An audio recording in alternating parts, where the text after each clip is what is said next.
Yuk. Jadi mungkin bisa dikatakan ini kan memang perawatan dikhususkan setahun sekali atau seperti apa sih? Kalau jujur aku benang tuh biasanya aku ulang kayak setahun sekali. Tapi kan kayak gini, ini posisinya aku ambilnya yang di bagian atas gitu. Nah ketika udah sebulanan, biasanya sebulanan itu dia akan lebih terlihat lagi hasilnya gitu. Kalau ini kan mungkin kalau orang normal lihatnya nggak ada bekas, tapi kalau menurut aku tuh kayak ada rasa ketarik. Nah kalau udah sebulanan tuh udah bener-bener kayak sebenarnya seminggu 2 minggu itu rasa ketariknya udah nggak ada gitu. Terus udah kayak gitu udah sebulanan itu hasilnya lebih oke lagi karena kolagennya juga udah lebih terstimulasi lagi, terus lebih kelihatan lagi hasilnya. Nah biasanya kalau misalnya menurut aku sini udah, oh sini nih perlu, jadi mungkin bulan depannya lagi 2 bulan lagi biasanya aku lihat mana lagi yang perlu ditambahin, karena kan enaknya benang itu adalah kita bisa koreksi gitu, kayak istilahnya kita coba satu dulu ya, kalau kurang baru kita tambah lagi gitu. Jadi ya menurut aku udah oke. Jadi seberapa penting sih Bun perawatan mungkin bagi Bunda sendiri?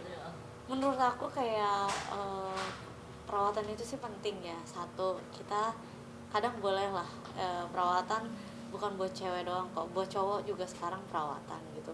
Bolehlah kita sayangin diri kita sendiri, baru kita bisa sayangin orang lain. Ini kan salah satu cara untuk menyayangi diri sendiri, care sama diri sendiri gitu. Dan kalau misalnya kita bisa jaga penampilan kita juga, otomatis kan juga kalau mau kerja atau mau apain gitu lebih enak lagi dilihatnya gitu sih menurut aku. Jadi ya pasti aku ada spare buat perawatan sendiri dan investasi juga, karena kalau misalnya kayak gini makin lama kamu nggak perawatan itu nanti pada saat mau perawatan itu makin treatment yang dibutuhkan makin banyak, dan waktu yang dibutuhkan juga lebih banyak ketika kita mau mencapai target yang kita mau gitu. Kalau aku kan kayak gini sekali udah, karena kayak rutin kan gitu, jadi kayak udah setahun sekali udah gitu. Tapi kalau misalnya orang yang baru benar-benar perawatan kan dia justru butuh kamu sayang di benang, kamu butuh ini ya, butuh ini, butuh ini, karena kan emang benar-benar kosong gitu.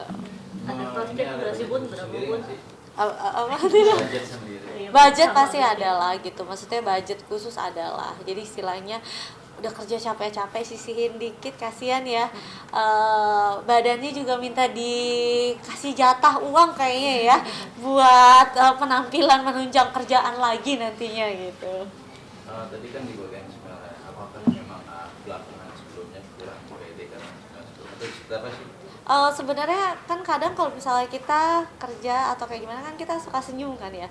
Nah makin suka senyum kan senyuman sininya makin dalam gitu. Jadi menurut aku daripada makin dalam lagi ya dikurangin kan nggak mungkin hilang total gitu kan ya. Jadi ya kenapa nggak kayak perlahan gitu biar lebih kelihatan awet muda juga. Tapi kalian sendiri juga ngasih tahu ke kamu nggak sih pentingnya ini tuh untuk perawatan kamu? Kita Kalau sharing-sharing misalnya tentang itu. aku sih biasanya kalau perawatan ya emang dia tahu aku suka perawatan gitu, dan kadang juga anak aku kadang kalau anak remaja jerawatan gitu aku juga udah bawa mereka perawatan gitu. Jadi ya kayaknya udah biasa lah, kalau perawatan udah tahu pasti ada jadwalnya.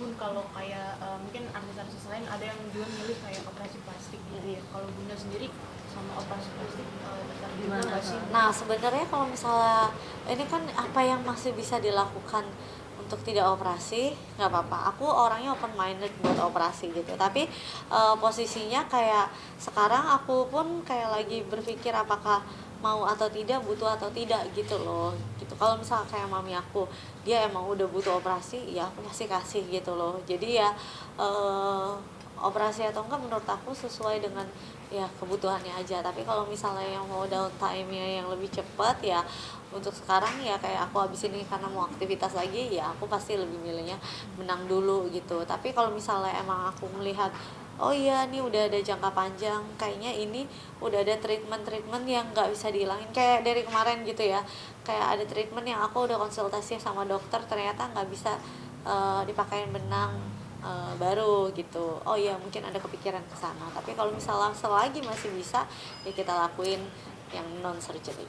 Bun bisa dikatakan kalau misalkan habis benang segala macam kayak ada pantangan makan gitu kan. Nah, seperti apa sih atau Nggak ada pantangan makan sih, cuman kan karena ditariknya di sini. Kalau bisa, nggak ini jangan terlalu gede. Jangan lu makan bakso bola tenis yang segede gini ya gitu ya, susah gitu istilahnya gitu aja.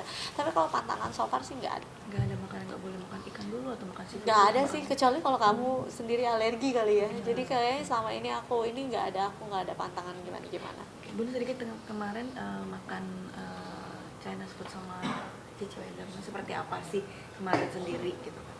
Hah? Yang kemarin makan China food mukbang sama Cici. Sama Cici. Oh ya, aku mah suka aja kalau misalnya ngajak anak-anak makan kuliner gitu. Kalau misalnya lagi di lokasi mana atau di kota mana, negara mana ya, aku lebih suka nyobain makanan tradisionalnya di situ. Jadi ya ngajarin anak-anak juga. Kalau anak-anak tuh aku selalu bilang kan namanya anak-anak kan kadang mau nyobain takut, aku selalu bilang ini, cobain dulu biar tahu. Kalau cobain gak suka nggak apa-apa, tapi harus cobain dulu. Tapi kan kemarin kan kayak ke pasar gitu kan, yang maksudnya nyobain makanan mana yang Cici suka atau mungkin seperti apa gitu kan? Iya, kalau ke pasar mah udah biasa gitu, kayak emang kalau Cici Thalia dia lebih pasar friendly. Tapi kalau Nia itu, dia tuh emang anaknya, dia mau tidur kita udah pakai AC ya, aku udah pakai jaket, dia masih keringetannya tuh bener-bener keringetan yang aku kirain tadinya aku kirain dia ngompol karena bener-bener basah kan. Hah, masa anak gue ngompol gitu kan. Terus sampai aku dorong dia misal ke pinggiran dikit, belakangnya basah semua. Terus sampai dia bilang, ay keringetan bun gitu, yang kayak sambil tidur gitu. Jadi dia emang anaknya tuh gerahan banget gitu. Jadi kalau misalnya kayak gitu tuh kadang ke udara panas lepeknya udah kayak mandi gitu. Jadi kalau misalnya kulineran ya selagi bisa kulineran, selagi ada waktu pasti aku ngajakin mereka sih. Bun, kemarin si Netra sempat sakit ya buat Berdua ya. tuh sekali. Berdua. Kenapa sih? Gimana tuh Bun? Sebenarnya yang pertama demam itu Cici Thalia. Oke. Udah Cici Thalia demam, dia nggak masuk tuh berapa hari, besokannya Onyo demam gitu. Terus udah kayak gitu dua-duanya nggak masuk nih di rumah. Nah tiba-tiba Onyo lagi mandi, kayaknya dia pusing, dia jatuh di toilet.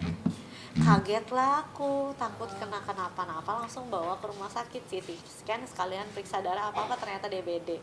Cici Thalia tadinya aku mau masukin juga, dia nggak mau, nangis masih mau sekolah dulu karena dia hari Jumat ada perform. Jadi aku bilang hari Jumat perform selesai kita langsung ke rumah sakit ya. Iya, dicek darah. Soalnya dia panasnya meriangnya nggak selesai gitu. Tapi walaupun aku mikirnya kan aku udah panggil dokter juga. Pas dicek menurut dokter ya kadang kan virus juga kayak gitu anak-anak. Tapi kalau misalnya makannya masih oke, masih aman, nggak apa-apa, makannya untungnya masih aman. Tapi ternyata pas cek darah dia juga DBD. Berdua dirawat lah di rumah sakit, itu demam-demam bro. Pusing dong Bunda. Berapa hari itu? Pusing. Kayak pingpong nggak sih kan, misalnya satu sakit satu. Iya, aku juga meriang, nggak berani cek, gue bilang nanti kita sama ini kan ya, mamanya kalau di sini anaknya yang repot siapa yang jagain lagi ya kan. Jadi ya udah akhirnya Cici Thalia udah sembuh duluan, trombositnya udah naik duluan, terus masih Onyo sehari, Onyo baru keluar, besokannya trombositnya udah mulai naik. Ada keluhan dari Onyo sebelum DBD itu? Dia meriang, jadi kayak Tapi meriang. matanya sempat sakit Iya, juga ya? matanya. Iya, jadi dia kan meriang panas. Jadi matanya tuh merah karena di sininya panas. Panasnya tuh tinggi. Jadi gimana sih kayak kita lagi ini mata kita juga ikut panas gitu, berair kan.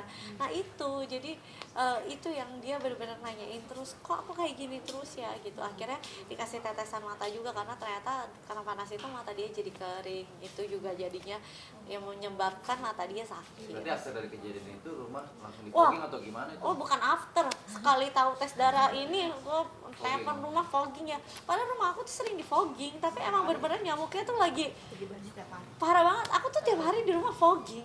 Tapi ini apa gue bilang, apa fogging sehari 2 kali nggak guna juga kan ya? Kembali juga tuh. Iya, bener-bener aku tiap hari udah fogging, tapi tetap masih ada. Jadi ya nggak ngerti deh. Tapi Onyo pas jatuh di kamar mandi ada luka atau lecet gimana? Nggak ada luka, nggak ada lecet, justru kan takut di dalam kan. Iya, Aku takut iya. kebentur kepala atau apa gitu. Jadi di CT scan untungnya nggak kenapa-napa gitu. Dan posisinya pada saat aku lagi kerja. Oh itu siapa yang lihat Bun? Maksudnya ketika Onyo Pas untungnya ada asistennya dia di depannya bunyi. Hah? Iya, ada papi aku juga di rumah gitu. Papi aku kan biasanya kalau misalnya aku kerja pasti ada saudara aku atau orang tua aku pasti yang ada di rumah gitu, karena aku nggak berani ninggalin anak-anak sendirian ya, walaupun nggak bakal gimana tapi ya lebih percaya aja lah gitu. Nah untungnya ada ya papi aku juga gitu, jadi pas jebuk bunyinya keras, asistennya lagi ada deket situ, kenapa gitu, dibuka langsung digotong sama papi aku, langsung dipijitin. Nah langsung dibawa ke rumah sakit gitu. Tapi bisa menyebabkan cedera juga sih. Nah untungnya nggak kenapa-napa pas di CT scan, nggak ada apa-apa, nggak ada sama sekali Bun, ini untungnya. sedikit dong tentang pindahan rumah gitu kan. Akhirnya memang sudah ditunggu-tunggu berapa persen? Aduh doain ya, ini lagi hujan mulu, aku pusing. Jadi ya kan Pak, untungnya kontraktornya papi sendiri, papi aku sendiri. Jadi papi aku juga udah pusing tiap kali cucunya ke sana, dia udah excited banget ngeliat kamarnya kan ya. Udah ada yang bentukannya udah kelihatan perosotannya gitu. Jadi kayak mereka udah kayak kapan nih gitu ya, doain aja deh. Ya rencana sih emang bulan-bulan ini ya kita pelan-pelan kita pindah-pindahin barang gitu ya. Kalau bisa ya lebaran juga udah di sana. Dan Jadi anak ada berapa memang persen sih? request sendiri untuk konsep-konsep rumahnya. Konsep kamarnya semuanya request sendiri. Kan mereka udah punya kamar masing-masing kan. Kalau di rumah yang sekarang kan Cici sama Tania berdua. Kalau di rumah yang baru Cici Tania udah bisa sendiri-sendiri. Onyo juga udah dengan konsep kamarnya yang dia mau sendiri Yang gitu. paling mencolok itu membedakan antara 3 kamar itu apa sih? Warnanya ngejreng masing-masing. Warna apa? Saya Onyo warnanya lebih kayak ya udah anak dewasa sih, kayak coklat gitu, ada birunya toiletnya. Terus kalau Nia warna hijau